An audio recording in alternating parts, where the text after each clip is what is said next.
Hello, we are going to talk about Ed Gein, Ed Gein, Ed Gain, whatever way you want to slice it. I'm joined by Angry Angel Ant. How are you? Good, thank you. I'm looking forward to this conversation with a bit of hesitation. But Okay, yeah. yeah, it's going to go to some very dark places. If you're anyway squeamish, just tune out straight away.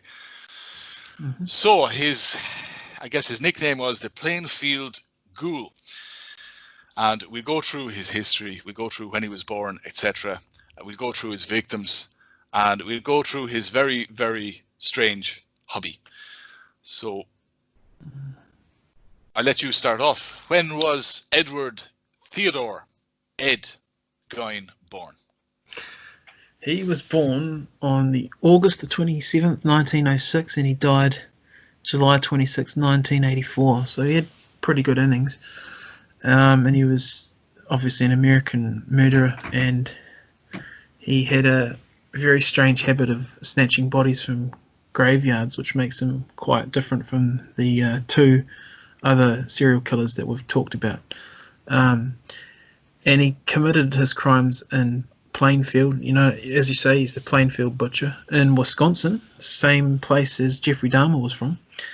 And he garnered widespread notoriety after the authorities discovered that Gein had exhumed corpses from local graveyards and fashioned trophies and keepsakes from their bones and skin. So, very morbid fascination. He actually, just in case I forget, I want to say this now. He made masks out of like dead skin. I think, was it Mary Hogan, one of his first victims? I think there was only 2 or 3 that he killed, but the face of Mary Hogan was actually found. The policeman could identify her when he came across it, and my God, what a morbid discovery that would have been. Yeah. Yeah, I think she had been missing about 3 years when they found her. Right, so I'll just talk a little bit about his childhood. So he was born in La Crosse County, Wisconsin. His parents were George and Augusta Gein, and they were both natives of Wisconsin. Now, this is an interesting fact. His mother wanted a daughter, and her firstborn was a son. And allegedly, she was not very interested in sex or having sex with her husband.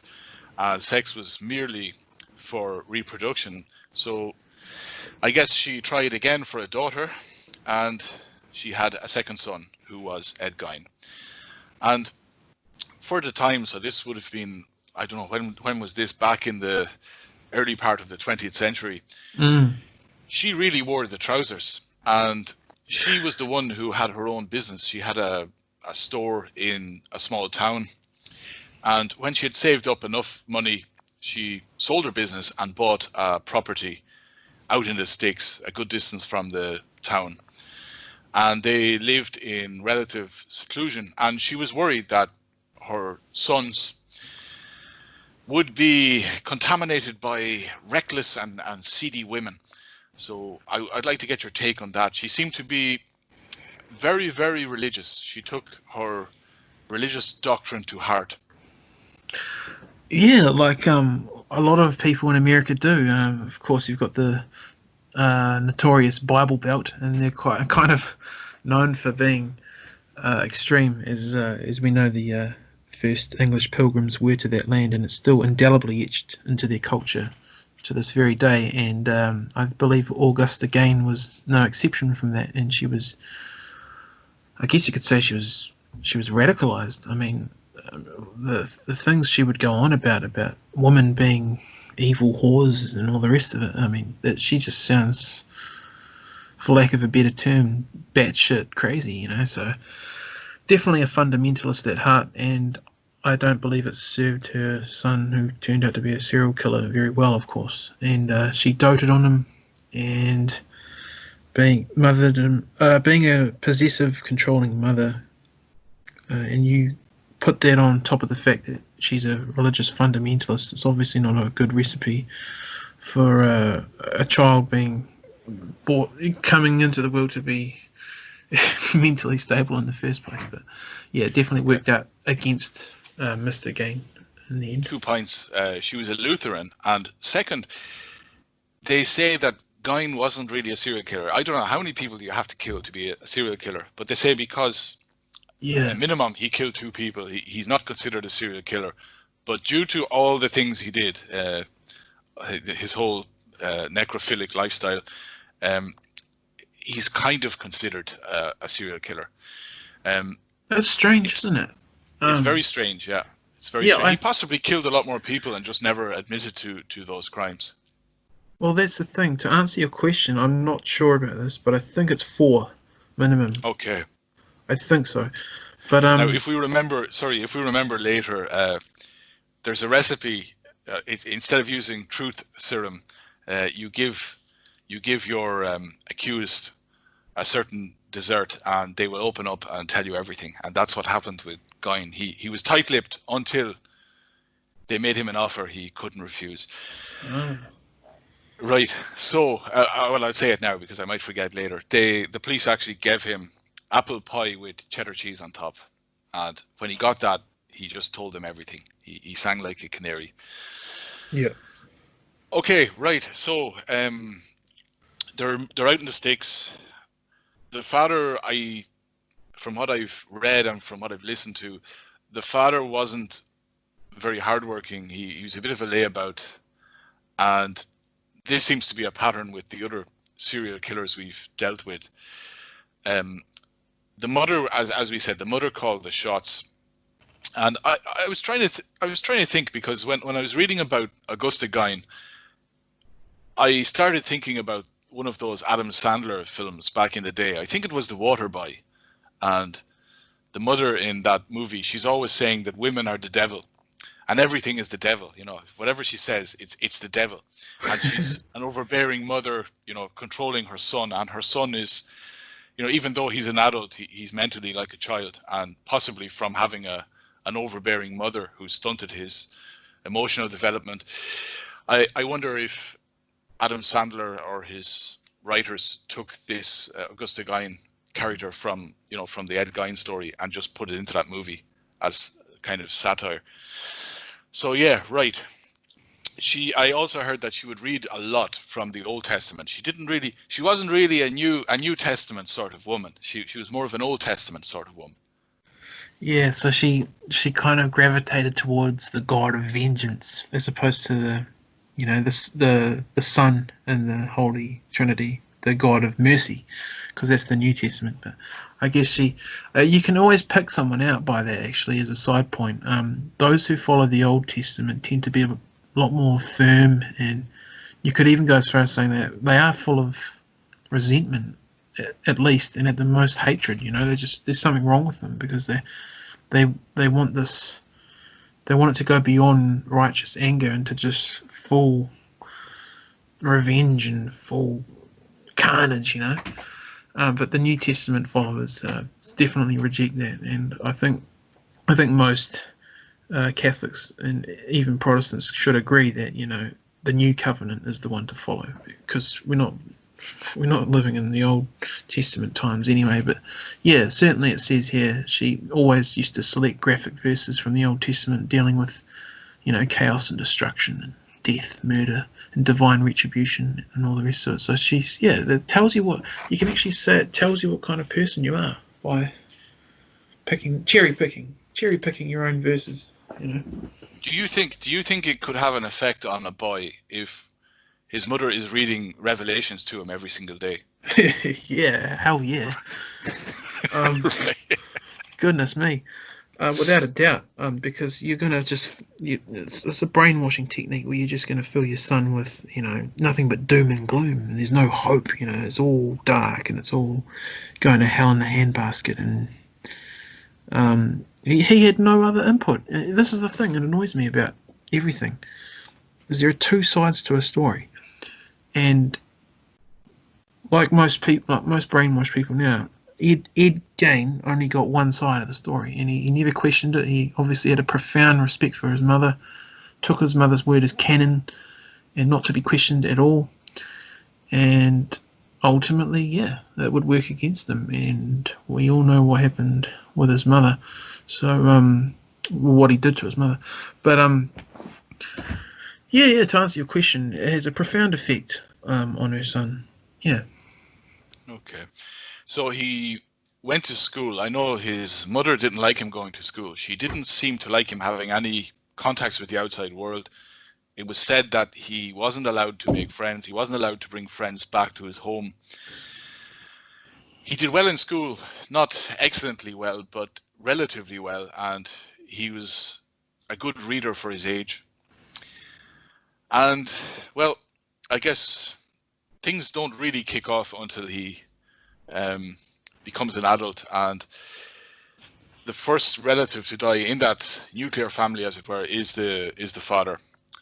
So if you want to let us know about what happened to George GEIN in Sure. 1940. Yeah. But just before I do that, I'll give you a little bit of background, which I think is still quite relevant. He used to laugh at his own personal jokes, which no one else would kind of do, and he this was quite important because he also had poor social development, and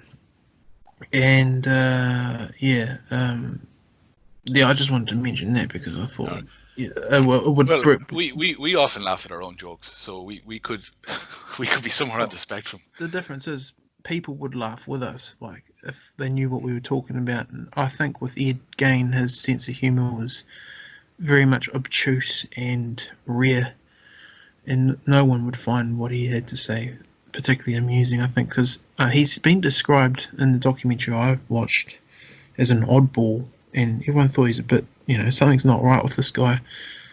And also, just on that, the ladies that would make him lunch when he would do odd jobs around Wisconsin used to feel very iffy about him, and just something not right about this guy. And the testimony of one lady from Wisconsin said, yeah, there's something in his eyes I just really found to be quite off and unsettling. So that's obviously anecdotal evidence from her, but there were many people that corroborated those same sentiments. So this was an early sign of things to come. People should have heeded those warnings. But yeah, we'll go into the deaths of family members. And after George GEIN died of a heart attack in 1940, Ed GEIN and his brothers began working, as I say, with odd jobs to help with expenses.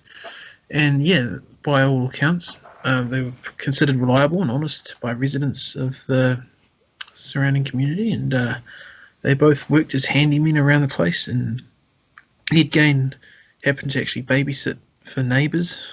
Oh God. And he enjoyed it. Apparently he used to relate more to the children rather than adults, and he slowly but surely rejected his mother's view of the world and worried about he focused on his brother's attachment towards her instead. And he was openly speaking ill of her mother with his brother. Obviously he confided in his brother about the mother. He thought that something's wrong there, but as we would later find out, he longed for his mother back. But yeah, you can take over if you like. Okay, yeah. So just the babysitting, like, it was known, if you needed a babysitter in that area, you could always call on Ed GEIN. And as you say, he enjoyed being with kids. As you say, he seemed to relate more with them. He told them things as well. Like, I think he told one kid that he had shrunken heads in his house. And he said they were from the Philippines. I don't know if someone had been there during the war or something, but he would tell very strange things to kids. But it just shows you how back then the West, and in this case rural America, was very different, that an adult man could be a babysitter, because these days that just doesn't happen, as far as I know. When people want a babysitter, they don't opt for an adult man, especially if he's not related to the family by blood. Definitely. Although maybe in saying that, there was a different time, and the trust was much higher. Who knows? I mean, nothing in the community had ever been, happened like this before. And they even said, like, in the aftermath of Ed Gein doing all this, they all used to lock their doors afterwards. So there was that element of trust there, where you could just do whatever you want. You could leave your car door open. No one would probably, go within earshot of it, and you could just, live in peace and harmony. But not when this guy rocked up to the fore. Yeah, it was a watershed moment in America, because I think before Ed Gein, like, I think the news broke in the 50s, and it was really the end of one era and the beginning of another. And because this story reverberated all over the world, but particularly across the United States, people began questioning those quiet men who lived amongst them, and wondered if they were Ed Geins as well. And as you say about locking doors, and I guess adult male babysitters were not as popular after Ed Gein as well. Right, so his... go ahead, yeah. I was just going to say amen. Yeah. Yeah. His brother died before his mother, and that was from... allegedly it was from a brush fire, and it happened close to the farm. Now, this is... Many people claim that the brothers got into an argument and it ended up being a fight, and Ed killed his brother. And the brother was always putting it up to the mother. He was the only one who would put it up to the mother, who would argue with the mother. And Ed Gein felt like he had to choose a side. And many believe that he actually killed his brother, because when they found the corpse, it wasn't charred, and people were saying that the chances of dying from, a fire like that out in the open, the chances were very, very slim. There would have been plenty of oxygen, even though it was a fire, whatever. This is what they're saying, and he wasn't. Another thing they say is that Ed Gein told the police that he couldn't find his brother, and they went out to deal with the fire, but they lost each other. And yet, after telling them that, he was able to bring the police directly to his brother's corpse. Okay. Right. Where are we now? Okay. Yeah, there were bruises on the head of the brother, so it looked like murder practically. But as we say, you're talking about, this is 1940s America. Yeah. Just setting. during the war. Yeah, exactly. Yeah, I was just going to say, they obviously probably would have let a lot of things slide, and the police actually, this was the kind of, it just shows you how the police were really part of the community. When the police made that call, that it was, even though it was very suspicious, they chalked it down to the fire. The reason for that was because they felt that the family had been through enough with the passing of the father, etc. Right, and he got let off. They listed asphyxiation as the cause of death. Some investigators did, however, think that he may have done it. That he did kill his brother, but no charges in the end were filed against him. But yeah, after that, Mr. Gein ended up living alone with his mother, who died at the end of 1945. So just in the aftermath of the Second World War, and following a series of strokes, Gein happened to, quote unquote, lose his only friend and one true love, and he was absolutely alone in the world. So this doting on her son by the mother really messed him up big time, and that's, I guess, when he lost it. Like he lost his only true friend. I mean, what is that quote by what's that movie Norman Bates is in? What's it called? Psycho.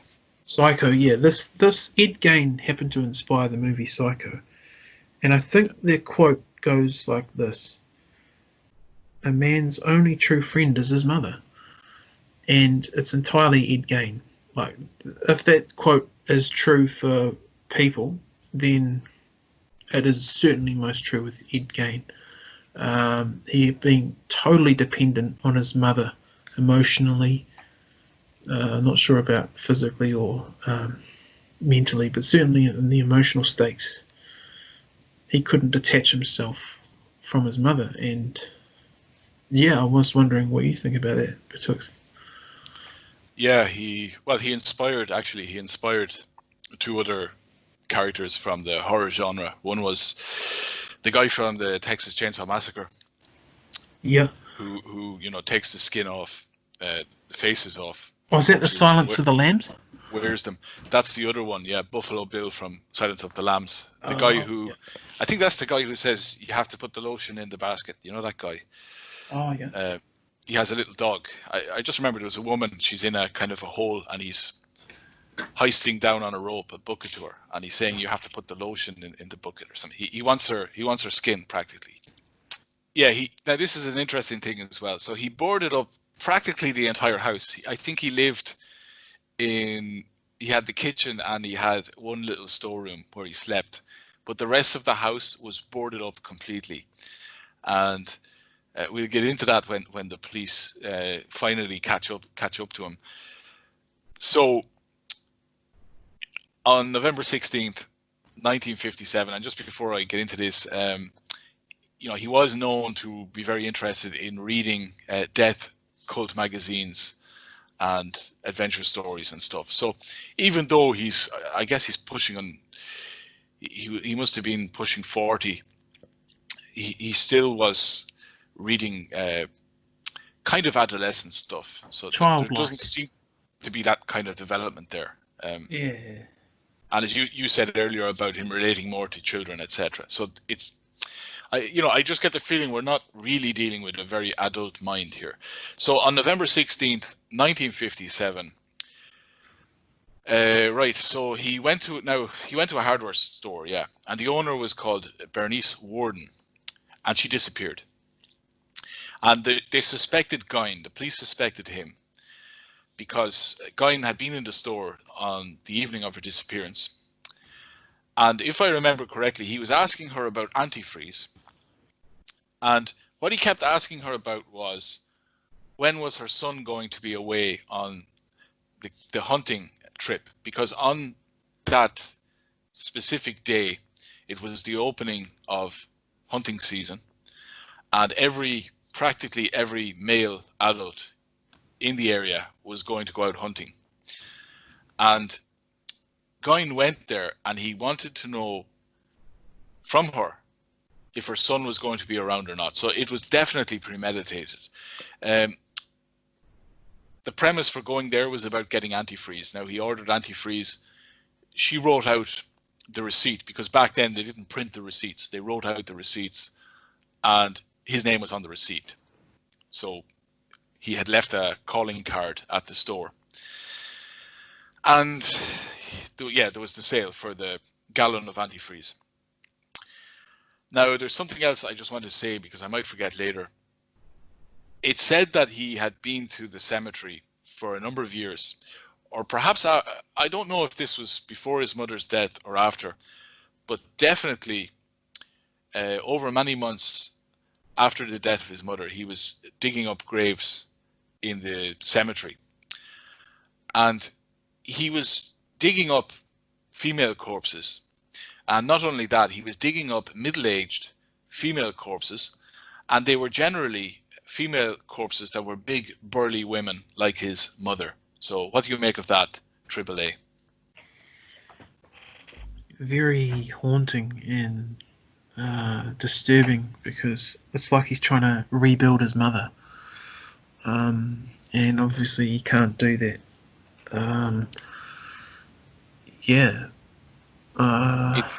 It said that he tried to dig up his mother, but unlike the other graves, his mother's grave had been layered with cement, so he couldn't get down to the coffin. But it's like you're dealing with a child here. Like, even a child realizes when your mother passes away, you can never get her back. But with this guy, it just seems like no, I can reconstruct her if I find other women that look like her or whatever in the graveyard. I can, make her up again. But no, the psychology of this is very messed up. But but that's the whole point of these talks we have about the serial killers, is we're delving into their own psyche, their own warped mental state of mind. But I guess, are we moving along to discovering Warden's decapitated body? Yeah, far away there. You might give us an inventory list. Okay, yeah, sure. Well, she was hung upside down by ropes at her wrists and with a crossbar at her ankles, and the torso was dressed out like that of a deer, and the murder weapon was found out to be a .22 caliber rifle, and mutilations were performed after death. So here we're dealing with a complete psychopath, I guess, because murder wasn't enough. He wanted to mutilate the bodies, and something's gone horribly awry with this guy. Just on the point there about murder, it said that he didn't really enjoy the murders. It was about getting the end product. He wanted the body parts. Well, that's just the same as our other one that we talked about with Jeffrey Dahmer. They didn't enjoy it. Didn't enjoy it, but had to do it. It's in my mind. I have to do this, But this would kind of make sense if you look at the chronology, because he started out by digging up bodies. It said that he ran out of bodies to dig up, and that's when he started murdering. So murdering was really just a means to an end. Right. He wanted the end product. He wanted the skin. He wanted the lips. He wanted etc. So it's so dark. Oh. Yeah, as you say about the victim, who was really the second victim. So he was caught with the body disemboweled, headless, hanging from a barn. That was his second victim. And well, the second victim, as we said, was Bernice Warden, but there was a first victim. So we might go back to the first victim later as we go on. So yeah, let's go through the list. If you have the stomach for reading it out, AAA. Right. What they found when they searched the house. Oh, far away, betwixt. I don't mind. So the authorities searched the house, and a number of things that they found. First of all, 4 noses. Next thing was whole human bones and fragments, interestingly enough. 9 masks of human skin. Bowls made from human skulls. 10 female heads with the tops sawed off. Human skin covering several chair sets. Mary Hogan's head in a paper bag. Bernice Warden's head in a burlap sack. Now this is quite disgusting, but 9 vulvas in a shoebox. Skulls on his bedposts. Organs in the refrigerator. A pair of lips on a drawstring for a window shade. A belt made from human female nipples. And a lampshade made from the skin from a human face. Right. I'd just like to say, also when the authorities went down to search, they found scratch marks along the brick walls, as well as just, I think this was in the furnace of his house, like the dark basement part. I don't know what that, in America, even it varies from state to state. Wisconsin might have had something completely different from, say, I don't know, Utah or Nebraska.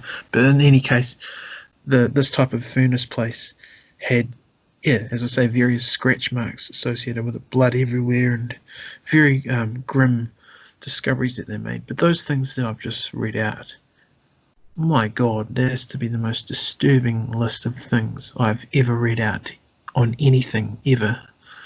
And what do you think, Betwixt? Yeah, he's really disassociated the body parts from the people. Like he's used them, like even what like all of them stick out to me, but the pair of lips on a drawstring for a window shade. Like Right. I'm trying to get into this guy's head. Like how, you know, what was he? What was he thinking? Like how did that come into his head? Like spontaneously to decide, you know what? That drawstring over there, instead of having a knob at the end of it, I'll get a pair of lips. Uh, And that would look nice. You know, that would really go with the curtains. You know, it just skulls on the bedposts. He wants to be surrounded by these things. Like these things are very intimate to him. Not the person, you know, whom he murdered, or the corpse that he dug up, but the things in themselves. He seems to want them to be very, like, you know, you can't get closer than on the bedposts. I wouldn't be surprised if he even made sort of sheets out of the skins and slept with the skins, because he wants to wrap himself up in all these body parts. may I just say something here? On the 9 vulvas in a shoebox, I Knew believe. you one out. Go on. Yeah, I'm a dirty bastard, aren't I? No, but seriously, I think I'm highlighting that one because I think he wanted to be a woman. I believe he didn't like being a man. He wanted to become like his old mum, like his mother. He wanted. So I'm thinking. Here's my line of thinking: with 9 vulvas in a shoebox. For God's sake! I mean, what the hell? But I think he might have tried to insert them in his own body. He did. No, he Now, did. there you go. Right. It's Yeah, sick. he did. He did. He had leggings made out of the women's skin as well. He used to wear leggings, and he used to put the vulvas over his crotch. And yeah, this could go back to, you know, his mother wanting a daughter and having a son and then having another son. And maybe there could have been sexual abuse going on there when he was a boy. The mother could have been sexually abusing him. And, you know, you mentioned as well there a belt made from human female nipples. He didn't dig up any male corpses, as far as we know. These were all female corpses. Yeah. And again, they were all generally middle-aged, burly country women, just like his mom. Right. Now, Well, yeah. I want to get your take on this, because you've opened up another theme here. But I watched a couple of documentaries, and when you have these documentaries with a kind of 2020 or 2019 twist, they will lay the blame on the fact that back then, poor Ed Gein, he couldn't have got gender surgery. You know, if he'd been able to get if he'd been able to get gender surgery, none of this would have happened. You know, and we'd all be safe in our houses. But because, you know, the 1940s and 50s were such dark times that, you know, there was no gender surgery. Poor Ed Gein could only, you know, it was his destiny to become a killer, because he couldn't, you know, be changed into a woman. What's your take on that? Well, I think the American government should have paid for his transition when he so desired. Like they're asking present-day Donald Trump for transgenders to pay for their own transition. But nah, in all seriousness, people were a lot more inclined to the morally upright back then than this guy's. Just, you know, he was a statistical anomaly, I guess you could say. He's just way out there. He's 0.001% of the people. So am I getting the impression that you are against gender surgery? Just a bit, yeah. Okay, right. No, it was funny because it was something I missed when we said about when we were maybe you could making say the video. Go ahead. Oh, sorry. I was just maybe you could say he's the pioneer of like transgenderism. He's like the poster boy. Yeah. It is pretty sick twist that someone like Ed Gein could be used in that manner of being like an actual, as I say, pioneer for this cause, because it goes to show you that there's definitely a correlation between today's movements and what this guy was suffering through gender dysmorphia, I guess they call it. I mean, this guy clearly had that. But yeah, I guess if you like, we can continue. Sure. But yeah, GEIN happened to be questioned by investigators between the years of 47 and 52, and he made as many as, get this, 40 nocturnal visits to 3 local graveyards to exhume recently buried bodies while he was in a daze-like state. So it sounds like he was in some sort of sick trance, that he was almost possessed to, go and carry out this act. But on about 30 of the visits, he said he had come out of the daze while in the cemetery and then left the grave in good order and returned home empty-handed. So that's kind of interesting how it just came and went, like the idea in his head. These were premeditated as well, because he used to read the obituaries. He was always reading the obituaries, and if someone had died recently, he would go. It said that he didn't indulge in any sexual acts with the corpses because, in his words, they smelt too bad. So we're not getting we're not going into the territory here of Dahmer. Or for that matter, Gacy, because it sounds like Gacy didn't mind the smell of the rotting corpses. But yeah, that's quite strange, that they don't share that. So I guess GEIN had a bit more, I don't know, I guess everyone varies, but clearly GEIN didn't like the smell of it. But he used to dig up graves of recently buried middle-aged women, and of course it all comes back to the number one woman in his life, his mother, and he thought they resembled her, took the bodies home where he tanned their skins to make his paraphernalia.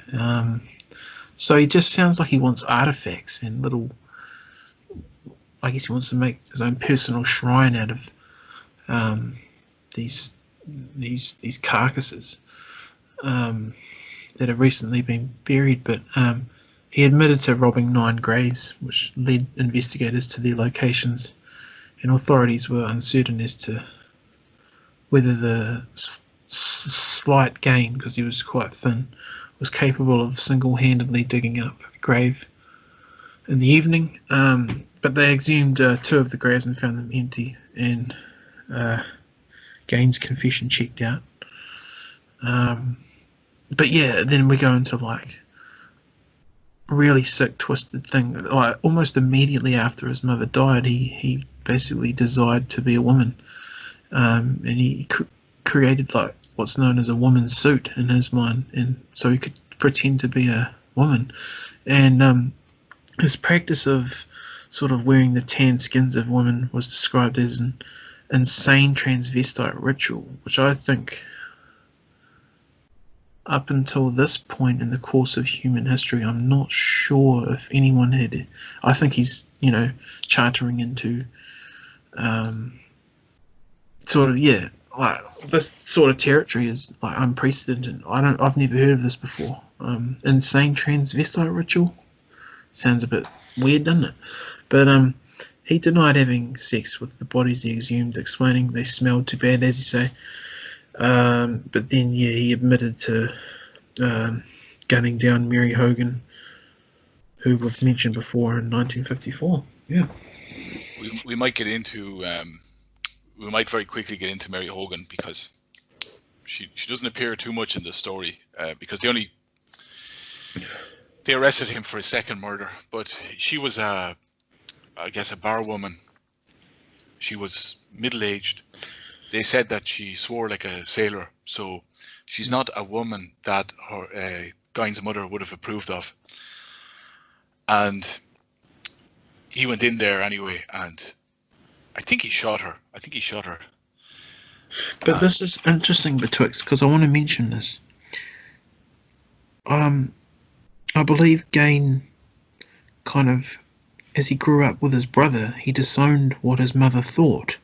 So if he made up his mind that what my mother was telling me as a kid was radical nonsense, why did he then seek out to destroy Mary Hogan, whom his mother would condemn? Because, of course, as a child, he was very consistent and had a ideal relationship with his mother, but he was vehemently opposed to what she espoused as he hit adolescence. So this doesn't make sense to me. Do you want to try and make sense of it for me? Well, no, I think he the fact that he possibly killed his brother means that he made that pivotal decision that he was going to side with his mother from here on in.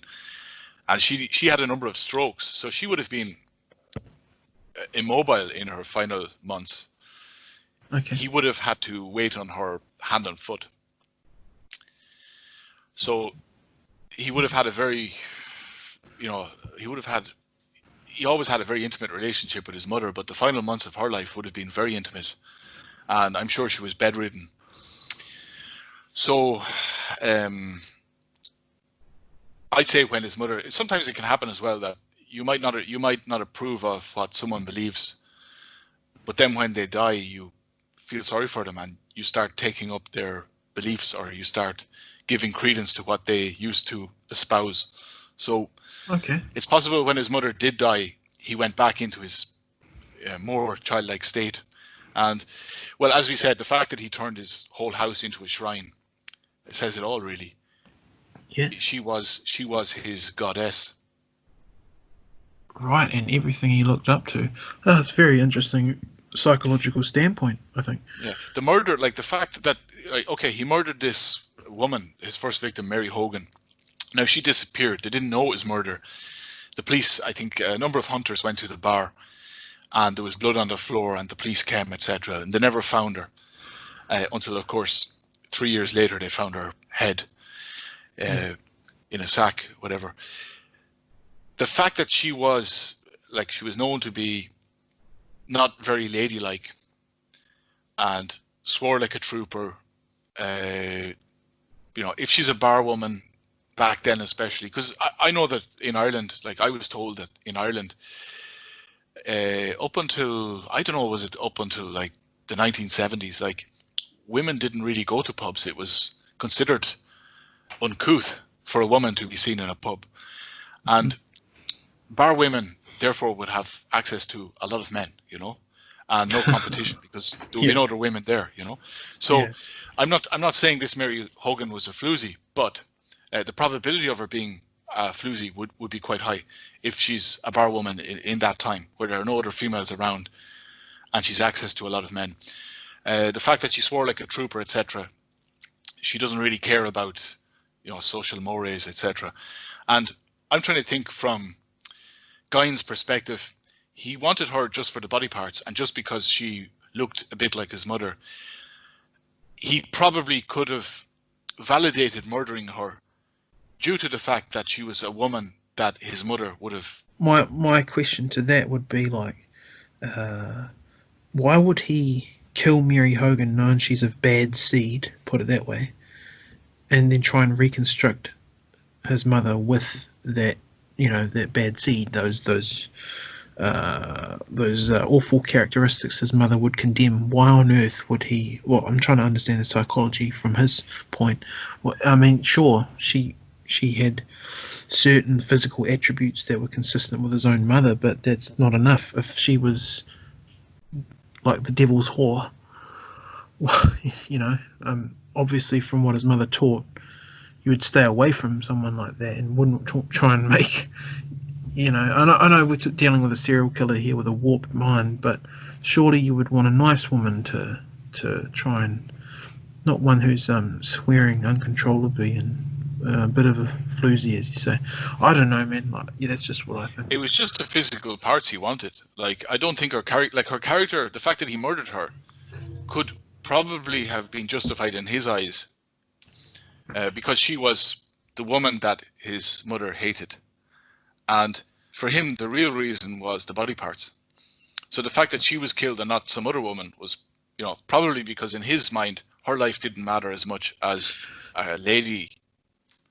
But do you think that her being of bad seed was like an extra bonus? I don't think so. I think he just wanted the body parts. Okay, all right, fair enough. And he selected her because in his mind, her life didn't really matter. It was less valuable. But the end result was the body parts. I get the feeling that if it hadn't been her, he would have chosen another woman of better social standing. He wanted the body parts. But on his list, he probably said, well, I'll choose the least ladylike person in the community. I'll just say this. This is what GEIN and Dharma have in common, is that they're very selective about who they kill, or who their victims may be. Obviously, with our man here that we're dealing with, the woman has to be of a certain appearance, and certain things have to kind of fit in place in his own mind. And with Dharma, as we touched upon, Dharma did not discriminate on race when he went to attack his male prostitutes. He had black, he had Asian, Native American, and white. But if they had a nice bone structure or were handsome, in his own words, then he would, they'd be a target. So they're very, that's what that's what Dharma and GEIN have in common, is that they're very selective. I wonder what you think about that betwixt, from a psychological point of view. Yeah, well, just again, like he ran out of bodies in the cemetery. Therefore, he needed more body parts. Therefore, he needed to kill someone. And he probably didn't want to kill someone who was Christian, had a family, was a mother, etc. He killed a woman who worked in a pub. Yeah. And obviously, he was selective because, as we said, she had to be middle-aged, generally had to resemble his mother in her physique. Yep. But apart from that, I'm sure he chose a woman who wouldn't really be missed, as in, like, I don't know, I didn't see anything about it saying this woman had children or grandchildren or anything like that. I don't know. His second victim was a mother, obviously, because her son had gone off hunting. But that was 3 years after his first murder, if I'm not mistaken. So, again, he must have run out of bodies. He wanted more body parts, and he selected her. Now, in her case, it's interesting because he went in, as I said, he wanted to buy antifreeze. He was asking her about the hunting, is your son going on the hunting trip? I think he'd been in there a few times, sussing it out before he went in and killed her. But when she went to get the antifreeze, she turned her back, and that's when he shot her in the head. And I was thinking that he wouldn't be able to look a woman in the eye, when he's shooting her. I think he was, because of his mother, I think he was probably very intimidated by women and scared of women. And as well, his mother, because his mother was a very strict woman, and also because his mother never had anything nice to say about other women. Indeed. Right. Do you want to move on to? Yeah, let's go on. We've nothing else. We've gone over that. The 16-year-old youth whose parents were friends of GEIN. They attended ball games and movies with him, and they reported that he was aware of the shrunken heads, which GEIN had described as his own sort of relics from the Philippines, sent by a cousin who had happened to serve in World War II. And upon investigation by the police, these were determined to be human facial skins, carefully peeled from cadavers and used as masks by Mr. GEIN. You don't get much more disturbing than that, I'm afraid. And I want to say about GEIN, certainly with Gacy and Dharma, I think we're dealing with two very much more evil inclined serial killers, but with, as I say, I think with this character, he's much more sick and just mentally and emotionally depraved. of any love, of any compassion, of any charity. It's just not there, is it, with this guy? So It seemed, yeah, and it seemed to culminate after the death of his mother. So he yeah, was, he wasn't a spring chicken when he started to indulge in all this. So it seems to me like his mother was his whole world, and when she died, the fetters were off. exactly. Just something in his head just went snap, and there's no looking back, I guess. Um, but yeah, moving along, Washara County Sheriff Art Schley apparently allegedly physically assaulted GEIN during questioning by banging GEIN's head and face into a brick wall, causing GEIN's initial confession to be ruled inadmissible. That's quite interesting, I think. And Schley, who happened to die later of a heart attack in December of '68 at the age of 43, only a month after testifying at GEIN's trial. Many who knew him said he was traumatized by the horror of GEIN's crime, and that this, along with the fear of having to testify, especially about assaulting GEIN, led to his early death. And one of his friends said he was the victim of Ed GEIN as surely as if he had butchered him. Oh, wow, that's fascinating, isn't it? Yeah, they probably, when these days they have, I don't know, what do they call them? Like when police or firefighters, they go through trauma and they get time off work and they get to go to see a psychotherapist or whatever. PTSD, post-traumatic stress. PTSD, yeah, that wasn't really in the vernacular back then. So I'm sure these police, like, you've walked in on what was probably the worst scene, the most gruesome scene ever.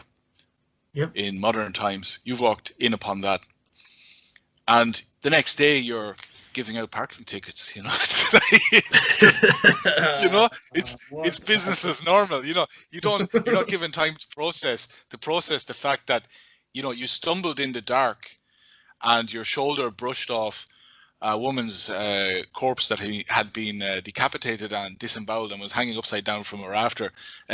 You've no time to process that. No, the next day you're handing out parking tickets and whatever else, or someone's cow has wandered into someone's garden and you're called upon to get involved. So these policemen must have really suffered, and it's something we don't consider, and I certainly don't consider it, and I should consider it more, is the repercussions for people like the police who come upon scenes like this.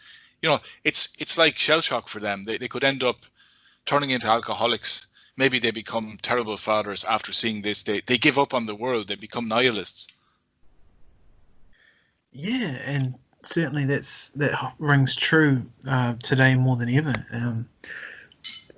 I think society is so disassociated from anything benevolent, as I say, with love and compassion, that a lot of people would be going through what this guy had gone through.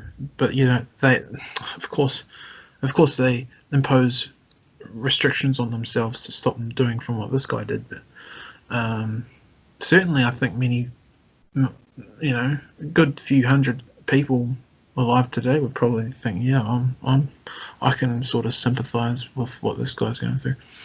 But yeah. Yeah, we'll quickly go through. We'll just mention he had a trial, and I guess he was considered insane, but they brought him back. That was in 1957. In 1968, they brought him back, and he was found guilty of first-degree murder by Judge Robert H. Golmar. And then he was still legally insane, so he spent the rest of his life in a mental hospital. So, yeah, he became the stuff of legends. Someone bought his car in 1958, and it became one of those carnival attractions. It was driven around America, and a lot of people queued up to see Ed Gein's car. And we mentioned that he entered cinematic folklore via 3 different characters. He died in 1984. He died of respiratory and heart failure due to cancer in Goodland Hall at the Mendota Mental Health Institute. Now, his grave, was frequently vandalized. Souvenir seekers chipped off pieces of his gravestone before the bulk of it was stolen in 2000. I can imagine a lot of guts in America doing that, holding seances and all that. The gravestone Exactly. the gravestone was recovered in June 2001 near Seattle, and is now in a museum in, I probably slaughter the pronunciation of this, but Washara County. Right, I think we've come to the end. I'd like to get your final take on what you discovered overall on Ed Gein and the life that was. Well, a very disturbed and restless soul. I really think that this guy was a mess. He was sick, from Wisconsin, just the same as Jeffrey Dahmer, but from a time in our timeline which was very much not in the peak of serial killer notoriety. He was a lot before, the sort of 70s and 80s and 90s, where a lot of them were coming out of the woodwork. But yeah, certainly a template for like the criminally insane, I guess you could say. Just the archetype, or I guess it's more the stereotype of someone who's just been completely doted on by his mother, and it's turned out really bad. And I find, in reflection on looking up about the life of Ed Gein, very briefly I might add, the most disturbing thing about him was his morbid fascination and his determination of reconstructing his mother, his dead mother. I find that to be just utterly repulsive and disturbing, whatever other adjectives you want to throw at it. Man, I just think to myself, a belt made out of nipples and bowls made out of skulls and female lips for your blinds, your peekers, for the holder thing to open them up. I mean, this is just the stuff of what I would consider a good, horror fiction story, but it's not. This actually happened. They say fact is stranger than fiction, and I certainly believe it. And I would like to finish off by I actually went. You haven't written a poem, have you? I have not written a poem, but right. I actually came up, as we were discussing, I came up with a little joke, and I hope it hasn't been told already. Well, anyway. just before the jokes, I know it's very late where you are, right? Do you want to spend a few minutes just talking about the three different horror movies: Psycho, the Texas Chainsaw Massacre, and Buffalo Bill from Silence of the Lambs? Would you like to just talk? We can talk for I don't know, 3 or 4 minutes about that, and then we might try a few of the lamest jokes you'll ever hear on the internet. I have, truth be told, betwixt, and I'm ashamed to say this, I haven't actually seen those movies. Psycho, you haven't watched Psycho? I haven't watched Psycho. Okay. I watched it many years ago, so at some stage, actually, I would like, if you're interested, and we can talk about this some other day, but I would like to do a few movie reviews of the kind of slasher genre. But Psycho was a book originally, and the rights for it were bought, and Hitchcock directed it. But it's generally about a man who runs a hotel with his mother, right? But of course, you don't know that his mother is actually dead, and as far as I remember, she's upstairs sitting on a rocking chair, and the guy goes around murdering women, especially in like when they're having a shower. He enters the room and slashes them, whatever. And this was the idea of, again, you said about that quote, what is it, a man's best friend is his mother, or something like that. So Texas Chainsaw Massacre, I'm a big fan of the remake in 2003. I saw that in the cinema at the time, and again, you have this very rural environment. there's not much contact with the outside world or at a national level. It's like a kind of, the town that time forgot. And you also have a very strong mother there, and there are a few sons. One is an alcoholic policeman who's not really a policeman, and then of course there's Leatherface, who kills people and uses their skin as masks, etc. And you have all body parts all over the house. They've practically copied, in Texas Chainsaw Massacre, they've practically copied every aspect of Ed Gein's house, because you mentioned the furnace in the remake in 2003. At the very end of that movie, after the credits, I thought it was really well done. They had this black and white. It was like it was a real documentary, and you have a journalist with a microphone. He's being followed downstairs to the basement to the furnace with his cameraman, and you can actually see the scratches on the walls. And as he goes down the stairs, it gets darker, and then you hear the chainsaw in the background, and then suddenly the camera shakes, and that's the end of the movie. So the idea is that Leatherface was still down there, even though they thought the crime scene was clean enough. And yeah, Buffalo Bill in The Silence of the Lambs, yeah, he's not a massive character in I don't think he's a massive, like, it's mostly about Hannibal the Cannibal, but Buffalo Bill is definitely very zany, very effeminate as well, very, very effeminate, not masculine in any way. And he, if I remember correctly, he has a woman, as I said, she's down, it's like she's down in a well and he's hoisting down a bucket. And it's all about, he's keeping her alive and he's feeding her, etc., just to get her skin. That's it. He doesn't care about her personality. He doesn't care about anything else. He just wants her skin. Right. So let's go. Well, thanks for spoiling it for me. Yeah, no problem. Well, I didn't tell you. Well, Psycho, I'm sure you already knew the general plot of Psycho, because everyone talks about it. I think I've seen a bit of Psycho and like on the TV movie channel. I think back in the day, but nothing. It's the original slasher. Like, Psycho is really the original. Yeah, at some stage we'll talk over the summer, and at some stage, if you're up for it, we the two of us might watch a movie around the same time, and then the next, it'll be the same morning time for me or nighttime for you. We'll do a 60-minute chat just about the movie and the characters, etc. If you're interested. Sure. So, okay. Yeah. Let's end this with our very, very dry jokes. We might get 2 or 3 jokes here. I'll let you go first. I'll go second. Well, I've only got one. Okay. And it's one I made up. It's so cheesy. Okay, well, mine is so terrible. I'll get rid of mine first. So okay. This is just brutal. Like, you're gonna give a dislike for this video as soon as you hear this. So here we go. Did you hear about the serial killer who went into a pub? No, I didn't. He didn't order a bud. He ordered a gynae. Love it. Yeah. Oh, shit. Man, what am I going to... Should I say mine or not really? It's so cheesy. It's so cheesy.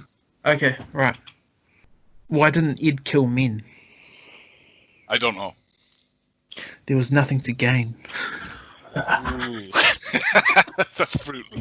That's stupid. I've just thought up of another one there when you were saying that. Do you know why the police couldn't get a confession out of Ed Gein? No, I don't. His 27 lips were sealed. Oh, shit. My God. We're going to get in so much trouble here. Fucking hell. I can't think of any more. No, I'm cheating now. I'm looking at all right, the memes. I'm looking at the memes, and one of them's Ed Gein wore leggings before leggings were even cool. Oh shit. What did Ed Gein say as the hearse passed by? There's my mother. I don't know. Dig you later, baby. What did Oh my God. What did Ed Gein say to the sheriff who arrested him? I have no idea. Have a heart. Fucking Ed hell. Gein was popular with the ladies. There were always women hanging around his place. Have you heard the Defense Department has called on Ed Gein? No. They want him to ship arms to Vietnam. That's good. Oh, no, some of these are just too brutal. Why won't... This is terrible. Why won't anyone play poker with Ed Gein? I have no idea. He might come up with a good hand. Oh, that is brutal. Shit. Oh, here's a terrible one. At bake sales, Ed Gein's pastries didn't sell well. People feared there'd be a finger in every pie. That was good. Ed Gein was barred from the theatre after he took Mark Antony's plea to lend me your ears, literally. Oh, shit. Yeah, that's pretty awful. So a lot of these jokes would have appeared around that area after, because when there is a gruesome discovery like this, people depend on humor to try and deal with it. So I'm sure a lot of these jokes would have come out of that local area. Have you got any final jokes? No, I still can't get over that. I mean, Gacy, he was a comedian just by that comment alone, where he was like, "The only thing the cops can get me for is running a cemetery without a license." That's just fucking gold. You know, because I was saying that he didn't seem very smart when he spoke, Gacy, and he was incriminating himself. But by looking at those clips of the documentaries, you can see that Gacy, he could come across as one of the lads, and he was very witty, very, very witty. So by coming out with some little joke like that, you immediately think he's harmless. And of course, that's the big problem with someone like Gacy. He's not harmless at all. But by him just cracking a joke, a simple joke, you can think, well, he can't be all that bad. He has a sense of humor. Okay. So that is the final take on, how do you pronounce it? GEIN or GEIN? Oh, I prefer Ed Gein. It's just easy. Okay. I use the Germanic pronunciation, GEIN. So I would say Ed Gein.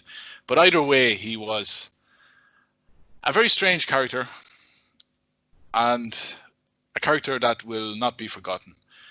Until soon. And before I go, thank you very much, Angry Angel Ant, for coming on. As always, it's great to get your insights, and hopefully we'll do another one of these very soon. And just while I'm on that topic, if anyone wants to do one of these videos, it's done via Skype, etc.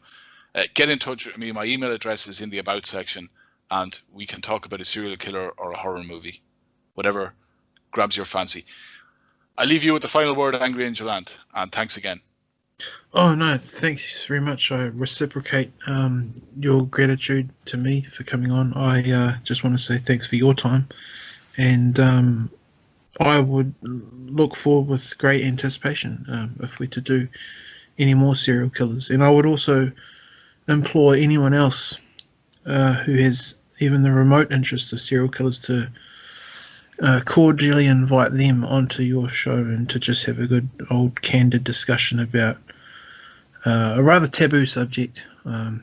People often frown upon serial killers, and I would just explore the darkness of their minds and let it all come out, because I believe all humans have a fascination with the dark side at some point in their life. And I would encourage you to come on Betwixt show and have a good yarn about a serial killer of your choice. And thank you for that.